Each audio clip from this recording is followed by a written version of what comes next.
Assalamualaikum warahmatullahi wabarakatuh. Selamat datang rekan-rekan mahasiswa baru Universitas Tidar. Salam Tidar Muda.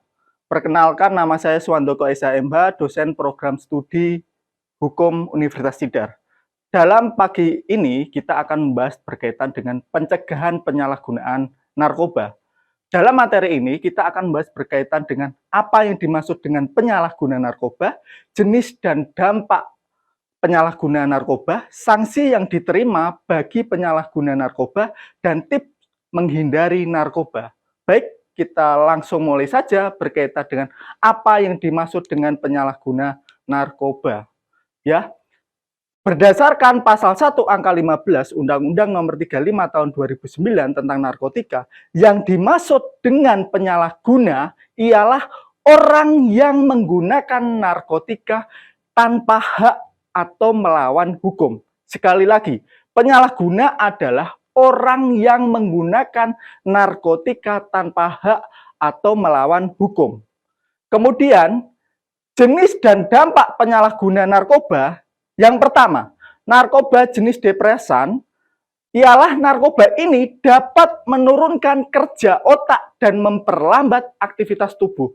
Contohnya dalam hal ini adalah heroin. Kemudian yang kedua adalah narkoba jenis halusinogen. Narkoba jenis ini memberikan efek halusinasi, dapat mengubah dan menyebabkan distorsi terkait dengan persepsi, pikiran, dan lingkungan. Contoh jenis narkoba ini adalah ganja. Kemudian yang ketiga adalah narkoba jenis stimulan. Narkoba jenis ini memberikan efek mempercepat kerja otak dan meningkatkan detak jantung. Contoh jenis narkoba ini adalah sabu-sabu. Oke rekan-rekan mahasiswa, dampak penyalahgunaan narkoba itu akan berdampak terhadap fisik, psikologis, dan lingkungan.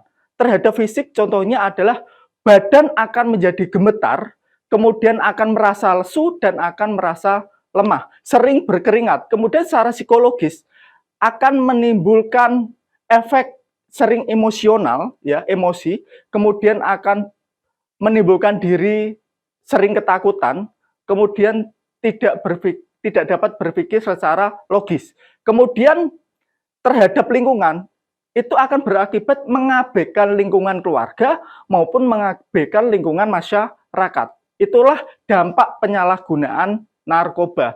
Selanjutnya, sanksi yang diterima bagi penyalahguna narkoba itu yang pertama, ada sanksi pidana dan ada sanksi sosial. Baik, rekan-rekan mahasiswa, berkaitan dengan sanksi pidana, diatur di dalam pasal 127 ayat 1 Undang-Undang Nomor 35 Tahun 2009 tentang narkotika, yang menyatakan bahwa setiap penyalahguna narkotika golongan 1 bagi diri sendiri dipidana dengan pidana penjara paling lama 4 tahun. Kemudian setiap penyalahguna narkotika golongan 2 bagi diri sendiri dipidana dengan pidana penjara paling lama 2 tahun. Yang selanjutnya, setiap penyalahguna narkotika golongan 3 bagi diri sendiri dipidana dengan pidana penjara paling lama 1 tahun. Itulah terkait dengan sanksi pidana. Kita lanjut berkaitan dengan sanksi sosial. Berkaitan dengan sanksi sosial bagi penyalahguna narkotika, yakni dijauhi, dimusuhi, dan dikucilkan. Itulah bentuk sanksi-sanksi bagi penyalahguna narkoba. Selanjutnya, tips menghindari narkoba. Yang pertama, kita harus selalu meningkatkan iman dan takwa kita kepada Tuhan Yang Maha Kuasa.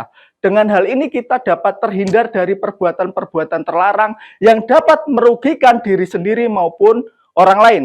Kemudian yang kedua adalah menikmati kebersamaan keluarga. Dengan menikmati kebersamaan keluarga, itu akan menimbulkan atau menumbuhkan hal-hal yang positif terhadap diri kita. Kemudian yang ketiga adalah berpikir kritis. Artinya kita harus berpikir kritis terhadap dampak dan efek yang diakibatkan oleh narkoba itu sendiri. Kemudian yang keempat adalah selektif dalam pergaulan. Dalam hal ini adalah rekan-rekan mahasiswa dapat bergaul dengan rekan-rekan yang memberikan dampak positif terhadap prestasi bagi rekan-rekan semua. Untuk itu, pesan saya untuk rekan-rekan semuanya, raih prestasi, raih kesuksesan dengan lancar bersama Untidar Bersinar. Wabillahi taufik wal hidayah. Wassalamualaikum warahmatullahi wabarakatuh. Terima kasih.